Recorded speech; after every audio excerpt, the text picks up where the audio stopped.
Good evening, everyone. Welcome to day 2 of my little story time with Kayla session. Apologies in advance if I get interrupted by either barking dogs or my grocery delivery order, because ordering online, it's the way to go. But we are back today. It's been an eventful day on this side of the pond. All the churches have canceled all events effective pretty much immediately, so surprise if you didn't know that. Yeah, I've been on the phone. I've been on the phone with lots of people today about all sorts of things. It's a fun time. But you know, we're going to do the best we can to keep things as safe and secure as possible, and it'll be all right.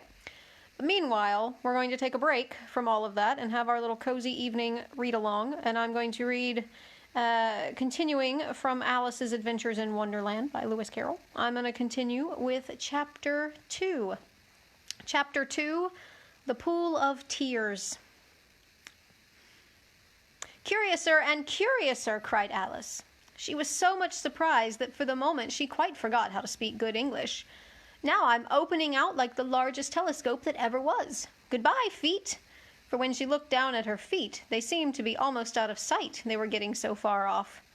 "Oh, my poor little feet, I wonder who will put on your shoes and stockings for you now, dears. I'm sure I shan't be able. I shall be a great deal too far off to trouble myself about you. You must manage the best way you can. But I must be kind to them," thought Alice, "or perhaps they won't walk the way I want to go. Let me see, I'll give them a new pair of boots every Christmas."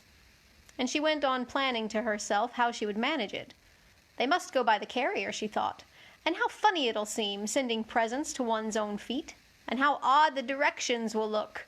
Alice's right foot, Esquire, hearthrug, near the fender, with Alice's love.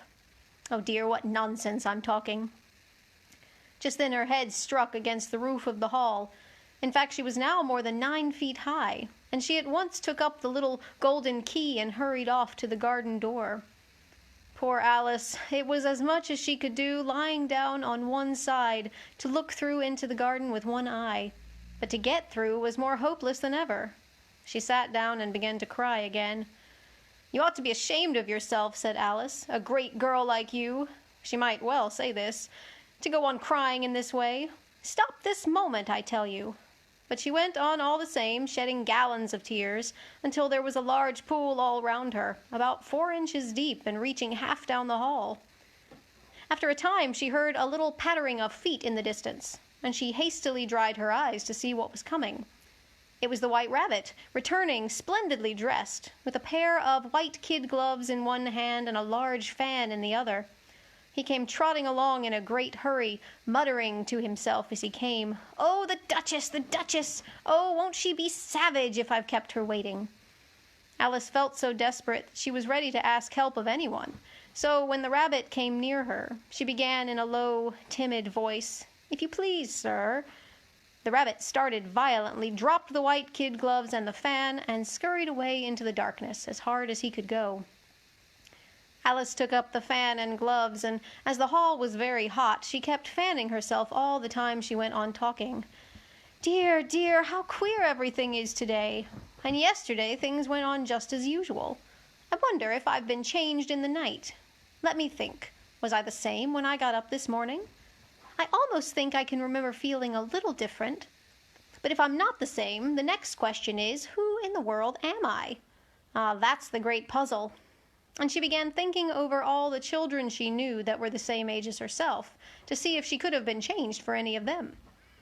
"I'm sure I'm not Ada," she said, "for her hair goes in such long ringlets, and mine doesn't go in ringlets at all.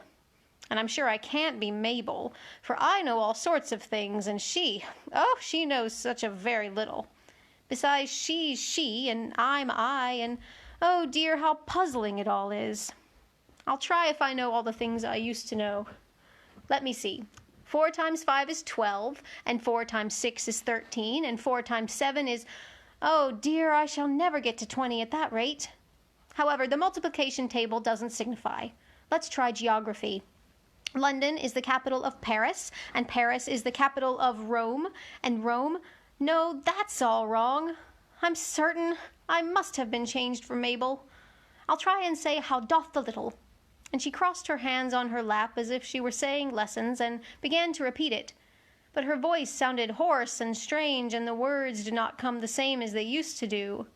How doth the little crocodile improve his shining tail, and pour the waters of the Nile on every golden scale? How cheerfully he seems to grin, how neatly spread his claws, and welcome little fishes in with gently smiling jaws. I'm sure those are not the right words, said poor Alice, and her eyes filled with tears again as she went on. I must be Mabel after all, and I shall have to go and live in that poky little house and have next to no toys to play with, and oh, ever so many lessons to learn.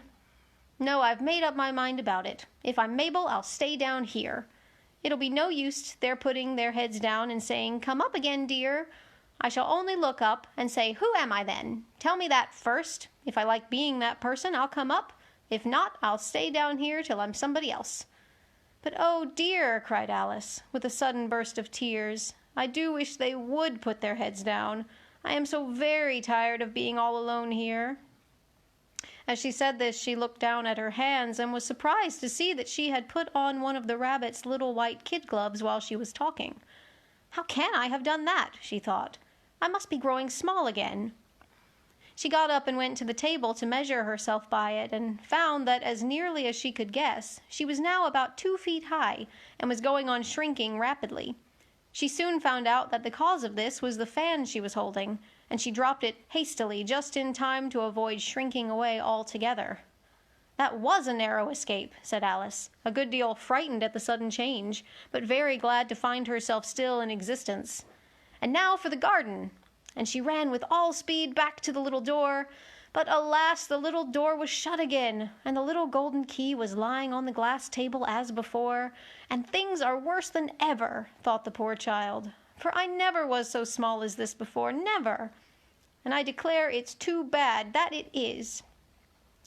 As she said these words, her foot slipped, and in another moment, splash, she was up to her chin in salt water.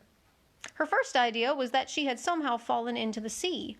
"And in that case I can go back by railway," she said to herself. Alice had been to the seaside once in her life, and had come to the general conclusion that wherever you go to on the English coast, you find a number of bathing machines in the sea, some children digging in the sand with wooden spades, then a row of lodging houses, and behind them a railway station.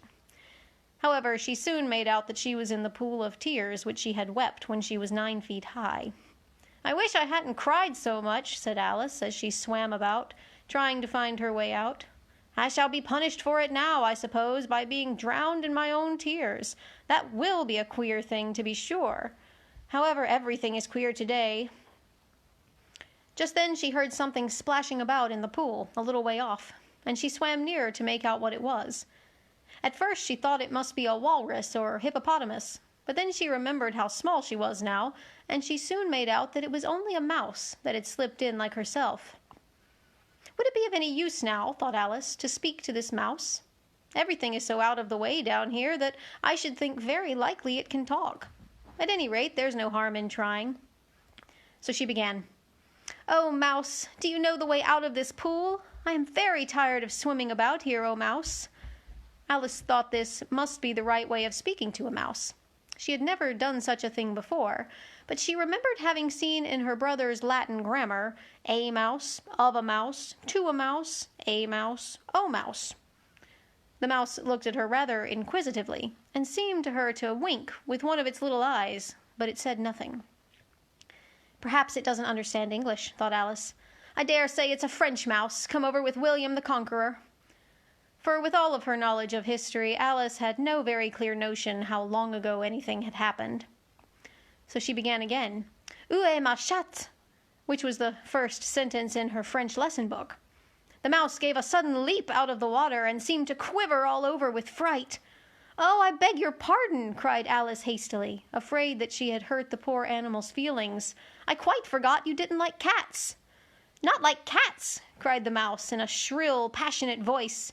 "Would you like cats if you were me?" "Well, perhaps not," said Alice in a soothing tone. "Don't be angry about it. And yet I wish I could show you our cat Dinah. I think you'd take a fancy to cats if you could only see her.